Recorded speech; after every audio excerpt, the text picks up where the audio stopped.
మోంతా తుఫాను నష్టంపై సమగ్ర అంచనా. రైతులకు ఎకరానికి 10,000 పరిహారం, ఇళ్లు మునిగిన వారికి 15,000 సహాయం ప్రకటించిన సీఎం రేవంత్ రెడ్డి. తెలంగాణలో ఇటీవల మోంతా తుఫాన్ ప్రభావం తీవ్రంగా నమోదైంది. పలు జిల్లాల్లో పంటలు నాశనమై ఇళ్లు, రహదారులు దెబ్బతిన్నాయి. ఈ నేపథ్యంలో రాష్ట్ర ప్రభుత్వం పెద్ద ఎత్తున సహాయక చర్యలు ప్రారంభించింది. ముఖ్యమంత్రి చంద్రబాబు నష్ట వివరాలను సమీక్షించి బాధితులకు ఆర్థిక సాయం ప్రకటించారు. పంటలు దెబ్బతిన్న రైతులకు 10,000 రూపాయల పరిహారం, ఇళ్లు నీట మునిగిన కుటుంబాలకు 15,000 రూపాయల సాయం అందజేయనున్నట్లు ఆయన తెలిపారు. రాష్ట్ర వ్యవసాయ శాఖ, రెవెన్యూ శాఖ, విపత్తు నిర్వహణ శాఖలు అధికారులతో రేవంత్ రెడ్డి సమీక్ష నిర్వహించారు. తుఫాన్ ప్రభావిత మండలాల్లో నష్టం అంచనా పూర్తి చేయాలని అధికారులను ఆదేశించారు. ముఖ్యమంత్రి మాట్లాడుతూ రైతులు ఇబ్బంది పడకూడదు, తక్షణ సహాయం అందించాలి. ఎక్కడైనా పంటలు మినిగితే ఆ ప్రాంతాల్లో ప్రత్యేక బృందాలు పంపి అంచనా వేయాలని అన్నారు. అలాగే పంటలు నీట మునిగిన ప్రాంతాల్లో ఉచిత విత్తనాలు, ఎరువులు, డీజిల్ సబ్సిడీ వంటి సహాయం కూడా అందజేయనున్నట్లు తెలిపారు. ప్రభుత్వం ఇప్పటికే ప్రతి జిల్లాలో స్పెషల్ టాస్క్ ఫోర్స్ టీంలను ఏర్పాటు చేసింది. ఇది నష్ట వివరాలను సేకరించి రైతులకు సహాయం త్వరగా అందేలా చర్యలు తీసుకున్నాయి. రేవంత్ రెడ్డి మాట్లాడుతూ, ఈసారి మోస్తా తుఫాను అనేక గ్రామాల్లో పంటలను ముంచేసింది. రైతులు నష్టపోకుండా ప్రభుత్వం బాధ్యత తీసుకుంటోంది. ఎవరిని వదలము అని స్పష్టంగా చెప్పారు. ఇక మునిగిపోయిన ఇళ్లకు సంబంధించిన పునరుద్ధరణ పనులు పూర్తి చేయాలని సంబంధిత శాఖలకు సూచనలు జారీ చేశారు. ఇళ్లలో మట్టి, చెత్త తొలగించేందుకు గ్రామ స్థాయిలో పరిశుభ్రత కార్యక్రమాలు ప్రారంభమయ్యాయి.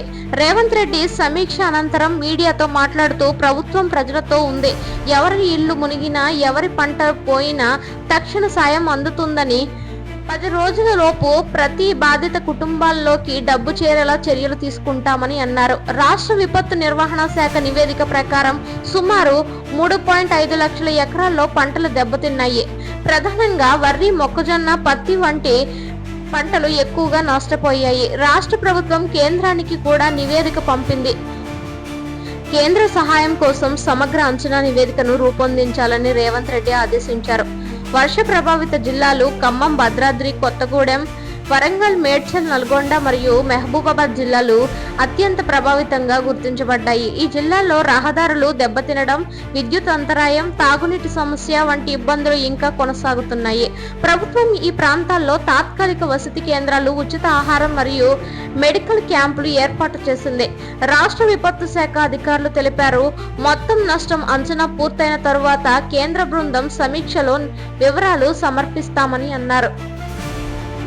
రైతులు ప్రభుత్వ నిర్ణయంపై సంతోషం వ్యక్తం చేశారు. తక్షణ సాయం అందించాలని మాత్రమే కోరుతున్నామని వారు తెలిపారు.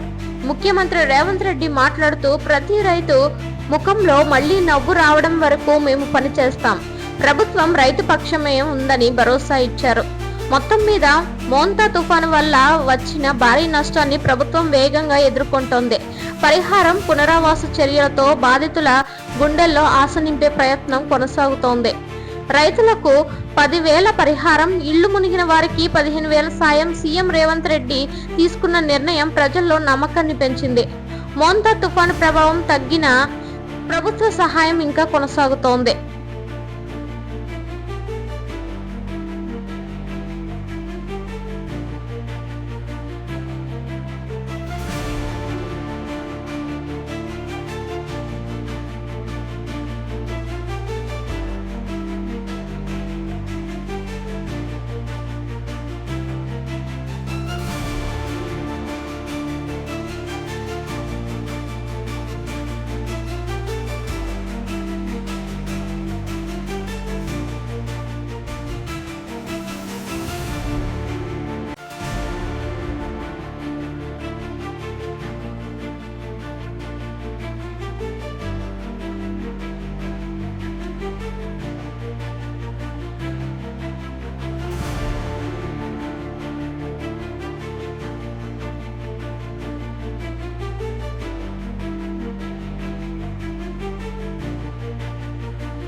వరంగల్లో ముప్పుకు కారణమైన కబ్జాలపై కఠిన చర్యలు.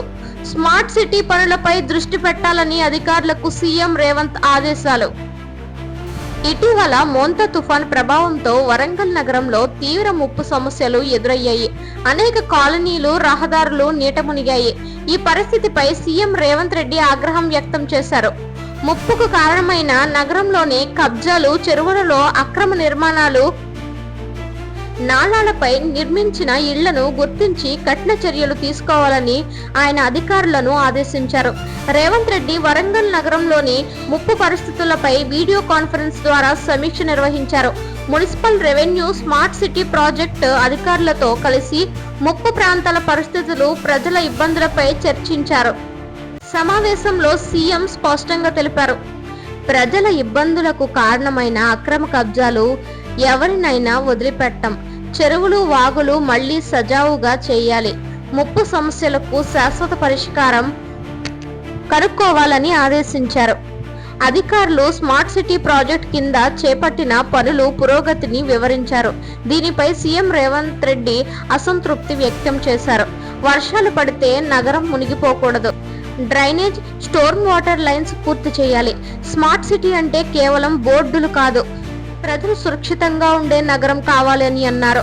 అలాగే ప్రజల ఆస్తులు ముప్పులో నష్టపోకుండా భవిష్యత్తులో ప్రణాళికాబద్ధంగా నగర అభివృద్ధి చేయాలని సీఎం సూచించారు. రేవంత్ రెడ్డి మరోసారి స్పష్టంగా చెప్పారు, ముప్పు సమస్యను చిన్నదిగా చూడకండి. ఇది ప్రణాళిక లోపం. ఇకపై ఎవరిని ప్రభావం కాకుండా అక్రమ నిర్మాణాలపై చర్యలు తప్పదని అన్నారు. అధికారులకు సీఎం కఠిన హెచ్చరికలు జారీ చేశారు. వార్నింగ్ ఇస్తున్నారు, ఎవరైనా చెరువులు, వాగులపై కబ్జా చేస్తే కఠిన చర్యలు తీసుకుంటాం. కబ్జా చేసిన స్థలాలు తక్షణమే క్లియర్ చేయండి అని చెప్పారు. స్మార్ట్ సిటీ ప్రాజెక్ట్ కింద జరుగుతున్న పనులు పరిశీలించేందుకు వచ్చే వారం వరంగల్కి ప్రత్యక్షంగా వెళ్లనున్నట్లు కూడా సీఎం ప్రకటించారు. నేను స్వయంగా వెళ్లి పరిస్థితిని చూస్తాను, పనులు ఎలా జరుగుతున్నాయో తెలుసుకుంటానని అన్నారు. సమావేశంలో ముఖ్యమంత్రికి అధికారులు వివరించారు. వరంగల్లో సుమారు 40 చోట్ల డ్రైనేజ్ లైన్లు బ్లాక్ అవ్వడం, 15 చెరువులు చెత్తలతో నిండిపోవడం, కొన్ని నాళాలపై ఇళ్లు కట్టడం వల్లే నీరు నిలిచిపోయిందని అన్నారు. దీనిపై సీఎం స్పందిస్తూ, ఇలాంటివి ఇక సహించం. నగర ప్రణాళిక పటమును మార్చకుండా ఎవరైనా నిర్మాణాలు చేస్తే వెంటనే కూల్చేయండి అని ఆదేశించారు. రేవంత్ రెడ్డి అదనంగా చెప్పారు, ప్రజలు పన్నును చెల్లిస్తున్నారు, వారికి సౌకర్యాలు ఇవ్వడం ప్రభుత్వ బాధ్యత. స్మార్ట్ సిటీ నిధులు సరిగ్గా వినియోగించండి, ప్రతి పైసా ప్రజలకు ఉపయోగపడాలని అన్నారు. ప్రభుత్వం ఇప్పటికే వరంగల్లో ముప్పు కారణంగా నష్టపోయిన ప్రాంతాల్లో పరిశుభ్రత, నీటి పారుదల, విద్యుత్ పునరుద్ధరణ పనులు వేగవంతం చేసింది. రెవెన్యూ, మున్సిపల్ బృందాలు మైదాన స్థాయిలో సర్వేలు నిర్వహిస్తున్నారు. ప్రజలు కూడా స్మార్ట్ సిటీ పనులు వేగంగా పూర్తవ్వాలని, చెరువులు పునరుద్ధరించాలని కోరుతున్నారు. వర్షం పడితే మళ్లీ ఇల్లు నీట మునిగే భయం తీరాలని వారంటున్నారు. నిపుణులు చెబుతున్నారు, చెరువుల మార్గాలను మూసేసే కబ్జాలు తొలగిస్తేనే వరంగల్ నిజంగా స్మార్ట్ సిటీ అవుతుందని అన్నారు. మొత్తం మీద ముప్పు సమస్యపై సీఎం రేవంత్ రెడ్డి తీసుకున్న కఠిన వైఖరి నగర అభివృద్ధి దశలో కీలకంగా మారుతుందని భావిస్తున్నారు. వరంగల్ ముప్పు కారణంగా ప్రజల ఇబ్బందులు తగ్గించే దశగా ప్రభుత్వం వేగంగా అడుగులు వేస్తోంది. సీఎం రేవంత్ రెడ్డి ఆదేశాలతో నగర ప్రణాళికలు మార్పులు, కబ్జాల తొలగింపు, స్మార్ట్ సిటీ పనులు వేగవంతం ప్రధాన లక్ష్యంగా మారింది.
తెలంగాణ కొత్త కేబినెట్ సభ్యులు ప్రమాణ స్వీకారం. రాజ్ భవన్ లో గవర్నర్ సుదర్శన్ రెడ్డి చేతుల మీదుగా అసరుద్దీన్ ప్రేమ్ సాగర్ రావు ప్రమాణం. తెలంగాణ రాజకీయాల్లో కొత్త పరిణామం చోటు చేసుకుంది. ముఖ్యమంత్రి రేవంత్ రెడ్డి నేతృత్వంలోని రాష్ట్ర కేబినెట్ లో మార్పులు జరిగాయి. కొత్తగా 2 నేతలు మంత్రి పదవులు స్వీకరించారు. మాజీ క్రికెటర్ ఎమ్మెల్యే మహమ్మద్ అసరుద్దీన్ మరియు ప్రేమ్ సాగర్ రావు నేడు హైదరాబాద్ రాజ్ భవన్ లో జరిగిన వేడుకల్లో మంత్రులుగా ప్రమాణ స్వీకారం చేశారు. గవర్నర్ సుదర్శన్ రెడ్డి వీరికి ప్రమాణ స్వీకారం చేయించారు. కార్యక్రమంలో సీఎం రేవంత్ రెడ్డి, పలువురు మంత్రులు, ప్రజాప్రతినిధులు, అధికారులు పాల్గొన్నారు. రాజ్ భవన్ లో జరిగిన ఈ కార్యక్రమం సాదాసీదాగా కానీ గౌరవప్రదంగా సాగింది. కొంతమంది మంత్రులు కుటుంబ సభ్యులతో కలిసి హాజరయ్యారు. సమావేశంలో సీఎం రేవంత్ రెడ్డి మాట్లాడుతూ ప్రజల అభివృద్ధికి కట్టుబడి ఉన్న నాయకులు ఈ కేబినెట్ లో చోటు పొందారు. తెలంగాణకు సేవ చేసే అవకాశం ఇవ్వడం పట్ల సంతోషంగా ఉందని అన్నారు. అసరుద్దీన్ మాట్లాడుతూ ప్రభుత్వం పైన ఉంచిన నమ్మకాన్ని నిలబెడతాను, యువత, క్రీడాకారులు అభివృద్ధికి కృషి చేస్తానని తెలిపారు. ప్రేమ్ సాగర్ రావు మాట్లాడుతూ ప్రజల సమస్యలు పరిష్కరించడమే నా లక్ష్యం, గ్రామీణాభివృద్ధికి దృష్టి పెట్టి పనిచేస్తానని అన్నారు. గవర్నర్ సుదర్శన్ రెడ్డి ప్రమాణ స్వీకారం అనంతరం కొత్త మంత్రులకు అభినందనలు తెలిపారు. నూతన బాధ్యతను సమర్థవంతంగా నిర్వహించాలని ఆకాంక్షిస్తున్నానని తెలిపారు. ముఖ్యమంత్రి రేవంత్ రెడ్డి ఈ సందర్భంగా రాష్ట్రంలో అభివృద్ధి కార్యక్రమాలను వేగవంతం చేయనున్నట్లు చెప్పారు. ప్రభుత్వం ప్రజల అంచనాలను నెరవేర్చే దిశగా కృషి చేస్తోంది. ప్రతి శాఖ సమర్థవంతంగా పనిచేయాలని సూచించారు. తెలంగాణ కేబినెట్ విస్తరణపై గత కొన్ని రోజులుగా చర్చలు నడుస్తున్నాయి. ఈ రోజు ఆ ఊహాగానాలకు తెరపడింది. 2 కొత్త మంత్రుల ప్రమాణ స్వీకారంతో కేబినెట్ లో సభ్యుల సంఖ్య 18కి పెరిగింది. ఇక 2 కొత్త నాయకులు ప్రజల సమస్యలను తీర్చడంలో ప్రధాన పాత్ర పోషించనున్నారు. ఇదే సందర్భంగా సీఎం రేవంత్ రెడ్డి కొన్ని నామినేటెడ్ పోస్టులు కూడా భర్తీ చేశారు. ప్రభుత్వం నిర్ణయం ప్రకారం రాష్ట్రంలోని పలు సంస్థల్లో ఖాళీగా ఉన్న పదవులకు నియామకాలు జరిగాయి. ప్రేమ్ సాగర్ రావు ప్రమాణ స్వీకారంతో పాటు ఆయనకు సంబంధించిన శాఖ బాధ్యతలు త్వరలోనే కేటాయించనున్నట్లు సమాచారం. గవర్నర్ సుదర్శన్ రెడ్డి కార్యాలయం విడుదల చేసిన ప్రకటన ప్రకారం సభ్యులు రాజ్యాంగ ప్రకారం మంత్రి పదవికి అర్హులని ధృవీకరించాం. తక్షణమే వారు బాధ్యతలు స్వీకరించవచ్చని పేర్కొన్నారు. రాజ్ భవన్ ప్రాంగణంలో కార్యక్రమం అనంతరం కొత్త మంత్రుల మీడియాతో మాట్లాడారు. అసరుద్దీన్ మాట్లాడుతూ నేను ఎల్లప్పుడూ ప్రజల మధ్య ఉంటాను, క్రీడలు, విద్య, యువత ప్రోత్సాహానికి ప్రత్యేక కార్యక్రమాలు చేపడతానని అన్నారు. ప్రేమ్ సాగర్ రావు మాట్లాడుతూ సీఎం రేవంత్ గారి మార్గదర్శకంలో రాష్ట్ర అభివృద్ధికి నేను సేవ చేస్తాను, పల్లెల్లో అభివృద్ధి వసంతం తీసుకొస్తానని పేర్కొన్నారు. రాజకీయ విశ్లేషకులు చెబుతున్నారు రేవంత్ కేబినెట్ లో ఈ 2 చేర్చడం వ్యూహాత్మక నిర్ణయం. ప్రాంతీయ సమతుల్యత, యువత ప్రాతినిధ్యం, మైనార్టీ వర్గాల ప్రాతినిధ్యం పెరిగిందని అభిప్రాయపడ్డారు. మొత్తం మీద తెలంగాణ కేబినెట్ విస్తరణలో రాష్ట్ర పాలనకు కొత్త శక్తి లభించింది. కొత్త మంత్రులు తమ పనితీరుతో ప్రజల అంచనాలను తీర్చాలని రాష్ట్ర ప్రజలు ఆశిస్తున్నారు. తెలంగాణ రాజకీయాల్లో కొత్త దశ ప్రారంభమైంది. గవర్నర్ సుదర్శన్ రెడ్డి చేతుల మీదుగా అసరుద్దీన్ ప్రేమ్ సాగర్ రావు ప్రమాణ స్వీకారం చేసి అధికారికంగా కేబినెట్ లో చేరారు. ముఖ్యమంత్రి రేవంత్ రెడ్డి నాయకత్వంలో రాష్ట్ర అభివృద్ధి దిశగా మరిన్ని మార్పులు వచ్చే అవకాశం ఉంది.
తుఫాన్ బారిన పడ్డ పంటలను రక్షించండి. 24 గంటల్లో పొలాల నుంచి నీరు తొలగించాలన్న ఆదేశాలు సీఎం చంద్రబాబు. ఇటీవల మోంతా తుఫాను ప్రభావంతో ఆంధ్రప్రదేశ్లోని పలు జిల్లాలు తీవ్ర నష్టాన్ని చవిచూశాయి. భారీ వర్షాలు, గాలులతో రైతుల పంటలు బాగా దెబ్బతిన్నాయి. ఈ నేపథ్యంలో రాష్ట్ర ముఖ్యమంత్రి చంద్రబాబు అత్యవసర సమీక్ష నిర్వహించారు. తుఫాన్ వల్ల నష్టపోయిన రైతులను ఆదుకోవడానికి తక్షణ చర్యలు చేపట్టాలని ఆయన అధికారులను ఆదేశించారు. సీఎం స్పష్టంగా చెప్పారు, పొలాల్లో నిలిచిన నీటిని 24 గంటల్లో తొలగించాలి. రైతులు పంటను కాపాడడం మన మొదటి కర్తవ్యమని అన్నారు. రైతు బారిన పడ్డ పంటలను రక్షించేందుకు అన్ని శాఖలు కలిసి పనిచేయాలి. సీఎం దిశానిర్దేశం చేశారు. రెవెన్యూ, వ్యవసాయ, జలవనరుల శాఖ అధికారులతో వీడియో కాన్ఫరెన్స్ నిర్వహించి వివరాలను తెలుసుకున్నారు. వర్షాల ప్రభావం ఎక్కువగా ఉన్న గుంటూరు, బాపట్ల, ప్రకాశం, కృష్ణా, గోదావరి జిల్లాల్లో పొలాలు నీట మునిగినట్లు అధికారులు వివరించారు. సమావేశంలో సీఎం చంద్రబాబు మాట్లాడుతూ, ఏ రైతు కూడా నిరాశతో ఉండకూడదు. ఎక్కడ పంటలు ముంపులో ఉన్నాయో అక్కడ వెంటనే పంపులు ఏర్పాట్లు చేసి నీటిని తొలగించండి అని స్పష్టమైన దిశానిర్దేశం ఇచ్చారు. అలాగే నష్టపోయిన పంటల అంచనా వెంటనే ప్రారంభించాలని, రైతులకు తక్షణ సాయం అందించాలని సూచించారు. సీఎం అన్నారు, రైతులే మన బలం. వారు నష్టపోతే రాష్ట్రం నష్టపోతుంది. ప్రతి గ్రామంలో అధికారులు మైదానంలోకి వెళ్లి రైతులను ఆదుకోవాలని తెలిపారు. ప్రభుత్వం ఇప్పటికే జిల్లా కలెక్టర్లకు ప్రత్యేక నిధులు విడుదల చేసింది. పంట రక్షణ, పశువుల ఆహారం, తాగునీటి సరఫరా వంటి అంశాల్లో తక్షణ చర్యలు ప్రారంభమయ్యాయి. సీఎం చంద్రబాబు స్పష్టం చేశారు, ప్రజలకు సాయం అందించడంలో ఏ విరామము ఉండకూడదు. ప్రతి గంట పురోగతిని మానిటరింగ్ చేయాలి. 24 గంటల్లో పంటల వద్ద నీరు లేకుండా చూడండి అన్నారు. ఇక తుఫాన్ ప్రభావంతో రహదారులు దెబ్బతిన్న ప్రాంతాల్లో రోడ్లు, విద్యుత్ లైన్లు, తాగునీటి సరఫరా, పునరుద్ధరణ పనులు కూడా వేగంగా జరుగుతున్నాయి. రాష్ట్ర విపత్తు నిర్వహణ శాఖ తెలిపిన వివరాల ప్రకారం మొత్తం 3 లక్షల ఎకరాల్లో పంటలు నష్టపోయాయి. ముఖ్యంగా వరి, పత్తి, మిరప పంటలు తీవ్రంగా దెబ్బతిన్నాయి. సీఎం సూచనల మేరకు ప్రతి మండలంలో రైతు సహాయక కేంద్రాలు ఏర్పాటు చేస్తున్నారు. ఈ కేంద్రాల ద్వారా రైతులకు విత్తనాలు, ఎరువులు, సలహాలు అందించనున్నారు. చంద్రబాబు మాట్లాడుతూ, ప్రభుత్వం రైతులతో ఉంది. నష్టపోయిన ప్రతి రైతుకు సరైన పరిహారం అందుతుంది. కేంద్రానికి నివేదిక పంపి సహాయం కోరుతామని పేర్కొన్నారు. రైతు సంఘాలు సీఎం నిర్ణయాన్ని స్వాగతించాయి. రాష్ట్ర ప్రభుత్వం వేగంగా స్పందించడం మంచి విషయం, కానీ సాయం త్వరగా అందాలి అని వారు కోరారు. అధికారులు వెల్లడించారు, నష్టపరిహారం పంపిణీకి ప్రత్యేక బృందాలు నియమించాం. ప్రతి రైతు వివరాలు సేకరించి ఖాతాల్లో నేరుగా డబ్బు జమ చేస్తున్నారని అన్నారు. రాష్ట్రంలో వాతావరణం స్థిరపడుతోంది, కానీ తుఫాన్ ప్రభావం ఇంకా కొన్ని తీర ప్రాంతాల్లో కొనసాగుతోంది. జలవనరుల శాఖ రిజర్వాయర్ల స్థితిని పర్యవేక్షిస్తోంది. సీఎం చంద్రబాబు పంటల నష్టాన్ని తగ్గించడమే కాకుండా భవిష్యత్తులో ఇలాంటి విపత్తులకు శాశ్వత పరిష్కారం చూపే ప్రణాళిక రూపొందించాలని అధికారులను ఆదేశించారు. అలాగే రైతులు పంట బీమా దరఖాస్తులు వేగంగా పూర్తి చేయాలని చెప్పారు. రైతులకు భరోసా ఇవ్వడమే ఈ ప్రభుత్వ బాధ్యత అని తెలిపారు. మొత్తం మీద తుఫాన్ బారిన పడిన పంటలను కాపాడే దిశగా సీఎం చంద్రబాబు తక్షణ చర్యలు ప్రారంభించారు. 24 గంటల్లో పొలాల నుండి నీరు తొలగించి ఇచ్చిన ఆదేశాలు అధికారులు వేగంగా అమలు చేస్తున్నారు. తుఫాన్ ప్రభావం తగ్గినా రైతుల బాధలు ఇంకా కొనసాగుతున్నాయి. సీఎం చంద్రబాబు తీసుకున్న నిర్ణయాలతో రైతులకు కొంత ఊరట లభించనుంది. 24 గంటల్లో పొలాల నుంచి నీటిని తొలగించి పంటలను రక్షించేందుకు ప్రభుత్వం ముమ్మర చర్యలు చేపట్టింది.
నవంబర్ చివరి నాటికి వైద్య సేవల బకాయిల చెల్లింపు.